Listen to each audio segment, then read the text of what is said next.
Imagine you're standing in front of one of Monet's large laid water lilies. This painting surrounds you. It almost feels as if you could step into it. It draws you in like the surface might swallow you. It's immersive. Monet himself described it as the illusion of an endless whole, of a wave with no horizon and no shore. All of this vastness from a man who came back to the same pond and the same lilies every day for 30 years. Unimaginable almost, when today everything tells us to move on and to look for the next thing. That staying is almost like giving up. In 1883, Claude Monet moved to Giverny, a small village in Normandy, into a house that would become his home for the rest of his life. And while we know Monet for his paintings, he was just as passionate about his garden. Much of his time in Giverny was spent planting flower beds, arranging pathways, or covering the walls with climbing roses.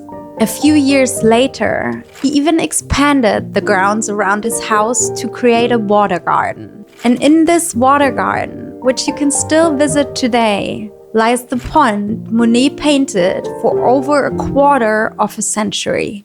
For the next 3 decades, Monet kept returning to that same pond. But Monet wasn't just repeating the same motive. From the very beginning, the pond in Giverny had become something like a laboratory for perception.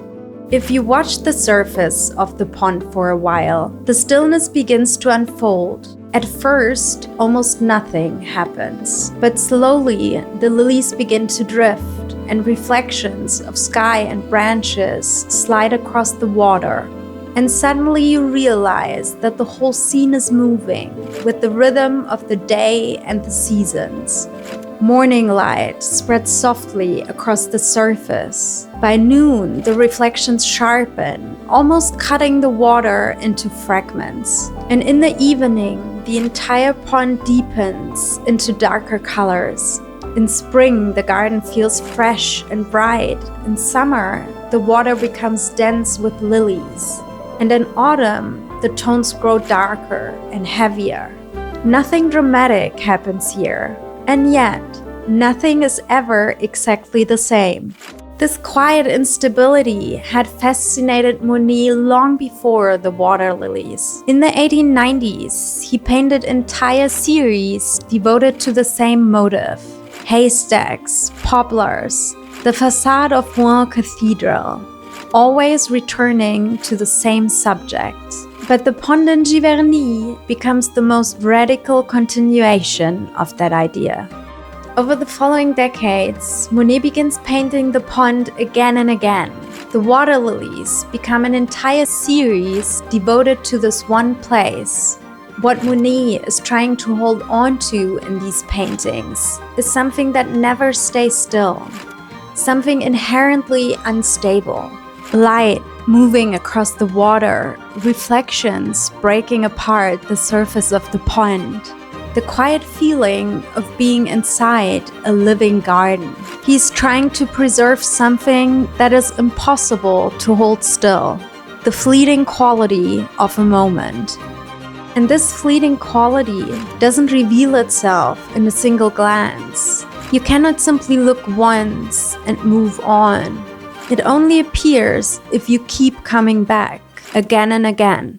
But slowly, over the years, something begins to change. In 1912, Monet learns that he suffers from cataracts, a condition that gradually clouds the lens of the eye.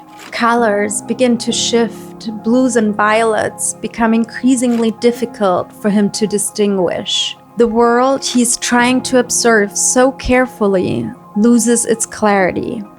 Monet had tried to understand how perception works, how light, time, and atmosphere change the visible world.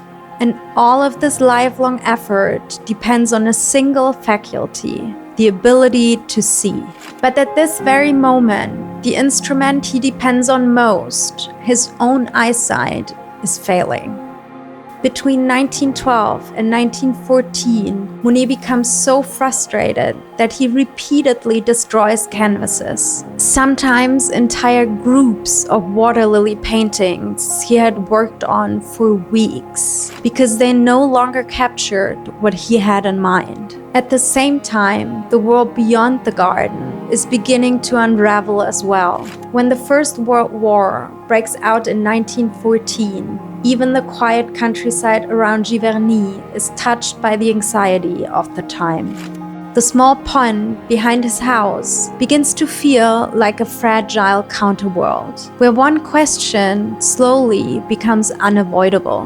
What does it mean to paint perception when your own eyesight can no longer be trusted? Monet does not abandon the pond. Instead, the paintings gradually begin to change with him. Rather than trying to hold the scene together, Monet allows it to loosen. The horizon disappears, the surface of the water spreads across the canvas, and suddenly, there's no clear orientation anymore. Up, down, near, far. What once looked like a view of a pond slowly becomes something more open, almost like standing inside light and water. And this is where those decades of returning to the same place finally reveal where they were leading. The reduction of what didn't matter and the deepening of what did. His illness perhaps accelerated the final dissolution, but the direction had been set long before his eyes started to fail.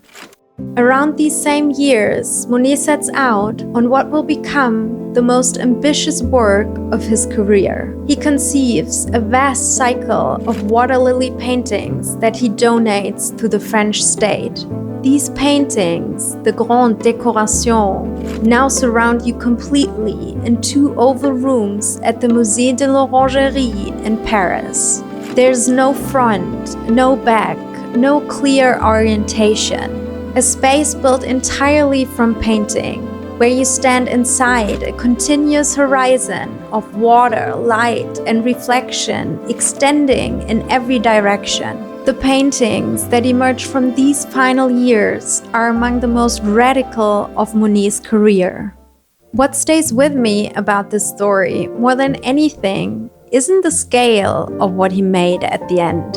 It's the 30 years of returning. Because everything in our lives encourages the same instinct. Keep moving to new places, new jobs, new experiences, new horizons. But Monet chose the opposite. His horizon was right there at home, in the small pond just behind his house, where he discovered that staying can open an entire world just as vast.